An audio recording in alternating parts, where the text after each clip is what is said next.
Hi guys, എല്ലാവർക്കും പുതിയൊരു വീഡിയോയിലേക്ക് സ്വാഗതം. നമ്മുടെ ഈ പ്രപഞ്ചം എന്നതിനെക്കുറിച്ച് മനുഷ്യൻ ചിന്തിച്ചു തുടങ്ങിയ കാലഘട്ടം മുതൽ തന്നെ കറുത്തിരണ്ട ആകാശത്ത് കാണുന്ന ഓരോ വസ്തുക്കളെയും അവൻ സൂക്ഷ്മമായി തന്നെ നിരീക്ഷിക്കുവാൻ ആരംഭിച്ചിരുന്നു. പിന്നീട് കാലം കുറെ കടന്നു പോകുകയും മനുഷ്യൻ്റെ ചിന്താശേഷി വർദ്ധിക്കുകയും മനുഷ്യനിർമ്മിത പേടകങ്ങളുടെ സഹായത്താൽ സൗരയൂഥത്തിലെ ഓരോ ഗ്രഹങ്ങളിലേക്കും അവൻ യാത്രകൾ ആരംഭിക്കുകയും ചെയ്തു. അങ്ങനെ മനുഷ്യൻ്റെ യാത്ര അഞ്ചാമതായി എത്തിച്ചേർന്ന ഗ്രഹമായിരുന്നു സൗരയൂഥത്തിലെ തന്നെ ഏറ്റവും വലിയ ഗ്രഹമായ ജൂപ്പിറ്റർ അല്ലെങ്കിൽ വ്യാഴം. ഒരു പക്ഷേ വ്യാഴമെന്ന ഗ്രഹവും അതിൻ്റെ ഗുരുത്വാകർഷണവും ഒരു പടച്ചട്ട പോലെ ഭൂമിയെ ലക്ഷ്യമാക്കി വരുന്ന ഉൽക്കകളിൽ നിന്നും ധൂമകേതുക്കളിൽ നിന്നും സംരക്ഷിച്ചില്ലായിരുന്നുവെങ്കിൽ ഭൂമിയിൽ നിന്ന് ജീവന്റെ തുടുപ്പുകൾ കാണപ്പെടുക തന്നെ അസാധ്യമായി മാറുകയും ചെയ്യുമായിരുന്നു. ഒരുപക്ഷെ അതുകൊണ്ടൊക്കെ തന്നെയായിരിക്കാം ഇതിഹാസങ്ങളിലെ ദൈവങ്ങളുടെ രാജാവായ ജൂപ്പിറ്ററിൻ്റെ പേര് നൽകി അറിഞ്ഞോ അറിയാതെയോ നാം ഈ ഗ്രഹത്തെ വിളിക്കുവാനായി ആരംഭിച്ചതും.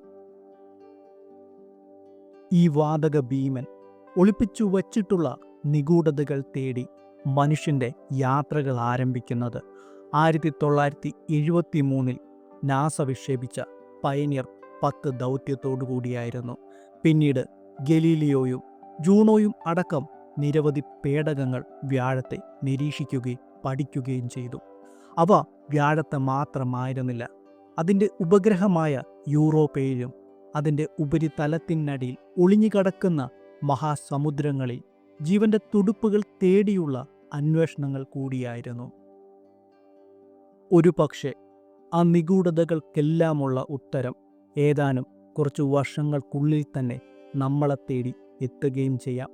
2024 നാസ വിക്ഷേപിച്ച 2030 യൂറോപ്പിൽ എത്തിച്ചേരുന്ന യൂറോപ്പ ക്ലിപ്പർ നടത്തുന്ന വിശദമായ പഠനങ്ങളിലൂടെയും ദൗത്യങ്ങളിലൂടെയും ഒരുപക്ഷെ ശാസ്ത്രലോകത്തെ ഞെട്ടിക്കുന്ന ഒരു പുതിയ കണ്ടെത്തലും നടത്തിയേക്കാം.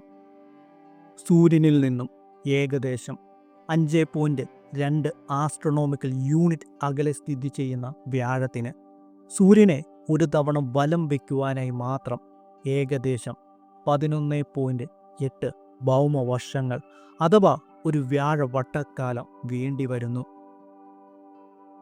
എന്നാൽ പക്ഷേ ഇതിലും അത്ഭുതം മറ്റൊന്നാണ്. സ്വന്തം അച്ചുതണ്ടിൽ ഒരു തവണ പക്ഷേ വ്യാഴത്തിന് കറങ്ങുവാനായി വെറും 9 മണിക്കൂറും 55 മിനിറ്റും മാത്രം മതിയാകും.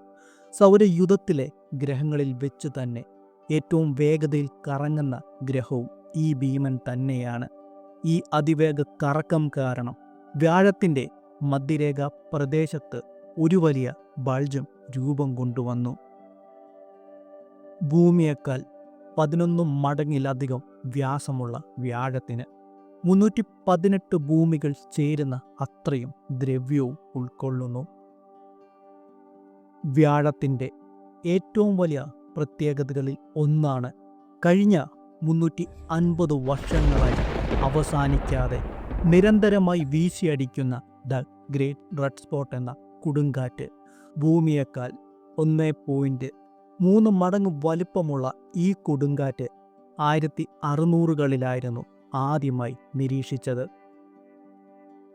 ഏകദേശം 430 കിലോമീറ്റർ വേഗതയിൽ ഇന്നും വീശിയടിക്കുന്ന ഈ കൊടുങ്കാറ്റിൻ്റെ ചുവന്ന നിറത്തിന് പിന്നിലുള്ള കാരണം വ്യാഴത്തിൻ്റെ അന്തരീക്ഷത്തിലുള്ള ഫോസ്ഫറസും സൾഫറും തുടങ്ങിയ രാസവസ്തുക്കൾ സൂര്യപ്രകാശവുമായി നടത്തുന്ന പ്രതിപ്രവർത്തനങ്ങളുടെ ബലമാണ്. ഭൂമിയെപ്പോലെ കരഭാഗം തൊട്ട് ഇല്ലാതാകുവാനായി ഒരു കരയില്ലാത്തതിനാൽ തന്നെ കരയിൽ തട്ടി അവസാനിക്കാതെ ഈ കൊടുങ്കാറ്റ് ഇന്നും തുടർന്നു പോകുന്നു. വ്യാഴത്തിൻ്റെ അതിവേഗ കറക്കം കാരണം അന്തരീക്ഷത്തിൽ അതിശക്തമായ പ്രവാഹങ്ങൾ ഉണ്ടാകുന്നു. ഈ പ്രവാഹങ്ങളാണ് കൊടുങ്കാറ്റ് നിലയ്ക്കാതെ നിലനിർത്തുവാനായി സഹായിക്കുന്നത്. എങ്കിലും ശാസ്ത്രീയമായ പഠനങ്ങൾ സൂചിപ്പിക്കുന്നത് വളരെ സാവധാനമാണെങ്കിലും ഈ കൊടുങ്കാറ്റിൻ്റെ ശക്തി കുറഞ്ഞു വരുന്നു എന്നതാണ്. ഈ പ്രവണത തുടരുകയാണെങ്കിൽ അടുത്ത 20 വർഷങ്ങൾക്കുള്ളിൽ ഇത് പൂർണ്ണമായും ഇല്ലാതാകുകയും ചെയ്യും. ഭൂമിയെപ്പോലെ വ്യക്തമായ കരഭാഗം ഇല്ലെങ്കിലും വ്യാഴം പക്ഷേ ഒരപൂർവ പ്രതിഭാസത്തിൻ്റെ കേന്ദ്രമാണ്. സൗരയൂഥത്തിലെ ഏറ്റവും ശക്തമായ കാന്തിക വലയങ്ങൾ കാണപ്പെടുന്ന ഗ്രഹം അത് വ്യാഴമാണ്.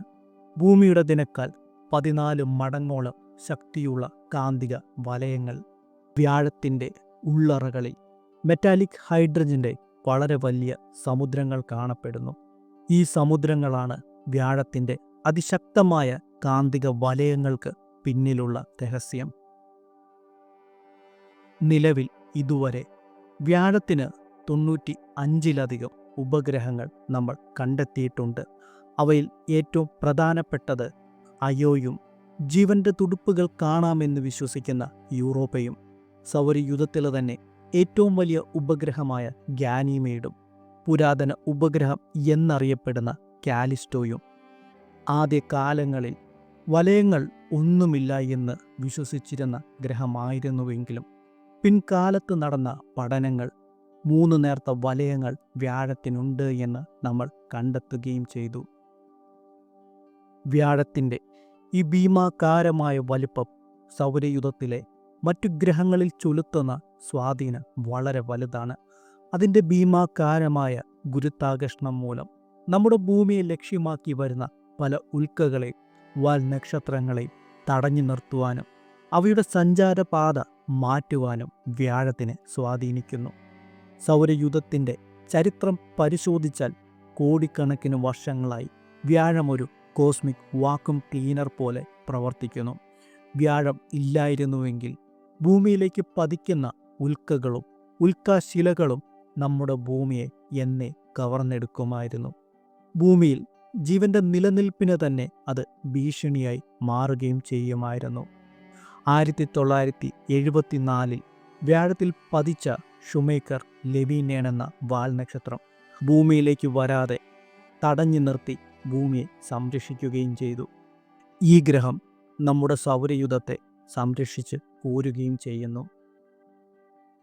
അപ്പോൾ വ്യാഴത്തെക്കുറിച്ചുള്ള ഈ കൊച്ചു വീഡിയോ ഞാനിവിടെ അവസാനിപ്പിക്കുകയാണ്. വീഡിയോ കൺക്ലൂഡ് ചെയ്യുന്നതിന് മുൻപായി നമ്മുടേത് വളരെ ചെറിയൊരു ചാനലാണ്. നിങ്ങളുടെയൊക്കെ സപ്പോർട്ട് ഉണ്ടെങ്കിൽ മാത്രമേ നമുക്ക് മുൻപോട്ട് പോകാനേ സാധിക്കുകയുള്ളൂ.